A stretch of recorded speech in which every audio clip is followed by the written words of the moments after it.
Indian television पर सास बहू ड्रामा की बात हो और स्टार प्लस के शो क्योंकि सास भी कभी बहू थी का जिक्र न हो, ये तो हो ही नहीं सकता।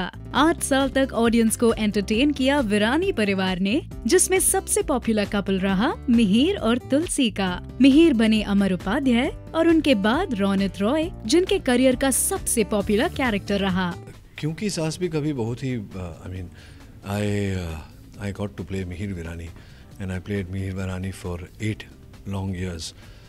Mihir Virani is one of the most iconic roles on television. I mean, what else can I say? I guess I'm extremely lucky and a blessed man.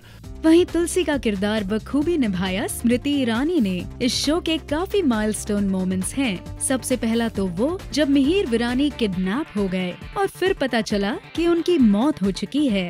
उनके ऑन स्क्रीन परिवार के साथ ही उनके फैंस भी काफी दुखी हुए थे। वहीं जब पता चला कि मिहिर वापस आने वाले हैं, तो उनके फैंस की आंखों में जैसे दुख के बाद सुख के आंसू आ गए। इस शो में बा और तुलसी के बीच का रिश्ता, तुलसी का पूरे परिवार को एक धागे में बांध कर रखना, पायल के बुरे इरादों से वीरानी परिवार को बचाया, अपनी हर जिम्मेदारी पूरी की तुलसी ने और अपने कर्तव्य से कभी पीछे नहीं हटी तुलसी। फिर चाहे अपनी बेटी शोभा का साथ देना हो या फिर बेटे गौमजी को सुधारना हो। इस शो में गौमजी का किरदार निभाया था सुमित सचदेव ने, जिनसे हमने पूछा इस शो के सीक्वल के बारे में। So it will obviously be great to get back to the character that really got me into television, but it won't be very easy also.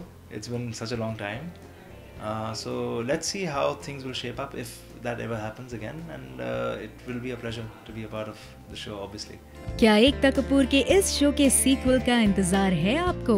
क्या आप चाहते हो कि रिश्तों की अहमियत का ये सिलसिला एक बार फिर से छोटे पर्दे पर आना चाहिए? आपके सजेशंस हमें जरूर दीजिए कमेंट्स करके।